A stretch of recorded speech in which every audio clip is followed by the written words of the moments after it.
Organizers of a $5 million prize for former leaders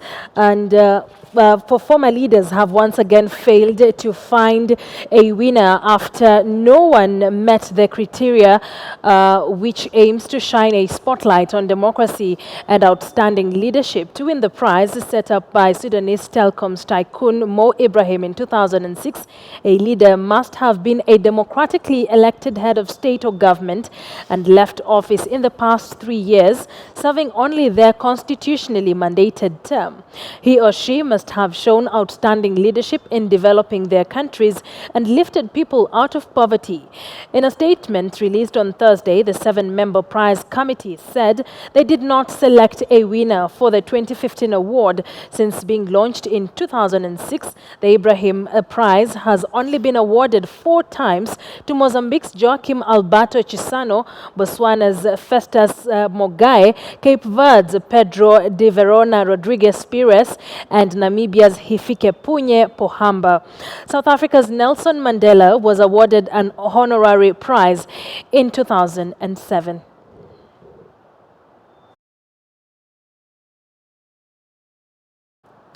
All right, and that story forms the basis of our discussion at this point in the program. And joining me in studio is Dr. Alex Awiti, who is the director of the East African Institute of the Aga Khan University. Thank you very much, Alex, for coming in. Thank you. How is your evening? Great.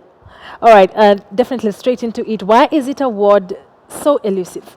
Well, it's elusive because Mo Ibrahim is petitioned Africa and he's speaking to a very small part of Africa. So it's no wonder that the part that he's speaking to has not produced a retired leader. So you look at the countries that he's talking to, and I think the emergence of the kinds of people that are defined in his criteria is very sporadic. So sometimes you have them, sometimes you don't have them. The majority of African governments are governed differently. For instance, if you look at the basis of that criteria, he says that the leader must have governed within their constitutional term limit. They must have been democratically elected. Been democratically elected and have achieved significant stability in their countries. Now that's fine, but what is democracy and what is stability and what is development? So if you look at the case of Rwanda, for instance, enormous gains in terms of economic and social development. If you look at Ethiopia, the same thing, but they don't fit in that narrow definition of democracy, and they don't fit in that narrow term of term limits. Kagame is just going for the 3rd term. Meles Zenawi, God knows, if he was still alive, there will be no term limit in their vocabulary. So I think Mo Ibrahim has to be real. If he's going to provide a basis for inspiring good leadership in Africa, he has to be realistic to the context of Africa. I think he needs to move the price to something that is not directed to a figurehead like a president. He needs to look at the collective process of governance that leads to tangible socio-economic gains in societies. So is it a question of what really is the measure for democracy in African countries? I think democracy should not be the end product. Democracy is a process to achieving certain things, and a democracy has to be contextually defined, and I think Africa has a ton of democracies, but what we see is all of these problems. I think the outcome should be a process of governance that is transparent, that is believable, that is fair, that delivers on the other end the fundamental elements of the human development space, which is good health, good education, and good economic prospects for the citizens. How do we reduce poverty? How do we provide education for the largest segment of the population? Are our kids surviving their first birthday? And even as we talk about democracy or the wordings of what is stipulated for you to win this award being ambiguous, don't we also think that there's a problem with our leadership as a confident, not the whole of it, but a great part of it? Of course. If you look at the political space, I think of it as a very, it's horrifically arid. There's just no leadership in the political space. There are elements of good leadership, of reliable, believable leadership in certain spaces in the African continent, in private sector, in academic institutions, for instance, in certain small segments of government. But I think just generally, again, part of it is the process of mentorship and how do people in Africa get into leadership, for instance. In our country, you just have to be an ethnic chief.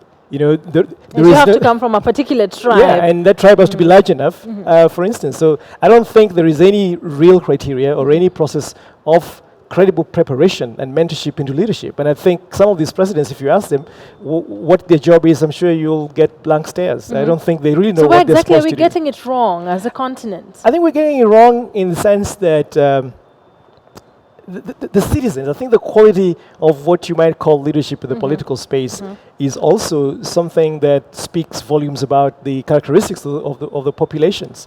Do we know what good leadership is? And I think in the main it's true, but can politics attract those kinds of people that we think might be good leaders? What is the nature of our politics that basically keeps all the good guys out and only these bad guys? You know, so what is the process of acquiring and sustaining political power? So we need to begin to understand that space before we start to wonder why is it that only the bad guys get ahead. You've mentioned something very important. What exactly is good leadership? In our continent, is it a question of inherent culturalization, how we vote, the trends in which we vote as a continent? In this country, as you mentioned, you just have to come from a particular tribe. We are known to vote in tribal blocks. In the Horn of Africa, say Somalia, it is clans. So could we also peg it on the different cultures we have in the country, that we do not really know what a good leader is, but it's just parts of, they're from this tribe, they're from this clan, they're from this family? Yeah, I think it's really, it's got a lot to do with the social structure of our societies. And it's got a lot to do with, perceptions of leadership that in many ways have, very ambiguous interpretations from our own cultural basis. But I think leadership, in my view, is not really kind of figurehead based. It's about a process that convenes consensus. It's a process that is goal focused, a process that leads to defining a common purpose for a group of people. And I think that's where these people have failed. What is the understanding of a common purpose and a common direction that a country should go? What is our mission as a country? And who is the person who provides some visible and credible pathway that might define how we get there? So, as an electorate, we also take a share of the blame of the kind of leaders we have. Because we don't ask them any questions like, why do you want to lead us? What is it that we're going to get out of your leadership? And where is your track record in leadership? I think that question, if it were asked of the current crop of politicians, from the top to the MCA, I think we will be very disappointed at the answers that we get. These people have no track record in leading anything, in being part of a process that has succeeded to deliver any common purpose missions. Quickly, as we finish, I understand we don't have too much time. How will African leaders be able to sanitize the image we have of leadership in this continent? I think it really is a question of the quality of citizenry. I'm sorry to use the word, but I think we need a more enlightened citizen body that basically can define and hold leaders accountable to certain expectations. And that has to be basically welfare. Is poverty going down?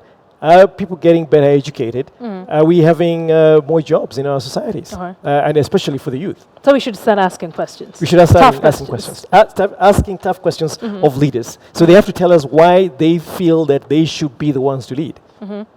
So does it say something about our culture as citizens in very specific countries? I think, so here's an analogy. So imagine that, for your job, for instance, you're interviewed, there's sort of criteria that the interviewers were looking for. I don't think we have a job description for a president and a requirement for how many years of experience should they have had, what is their ability in financial management, so that is quite conflict ambiguous resolution. there. It's not ambiguous. You just show up, you get your party nomination, and then you begin to mobilize for with all kinds of reason. Yet we do not even know whether you qualify. Absolutely. Which schools did they go to, and what was their... We don't even know whether there were even school prefects in their schools. And we just put them up there and they're elected. So they have no track record. And we have also failed to question and ask questions about what their track record is. What are they bringing to this position? All right. Thank you so much. I would love to continue with this discussion, but Thank you very I much. understand we do not have too much time. Thanks. Dr. Alex Awiti, the director of the East African Institute at the Aga Khan University. Thank you once again for coming in.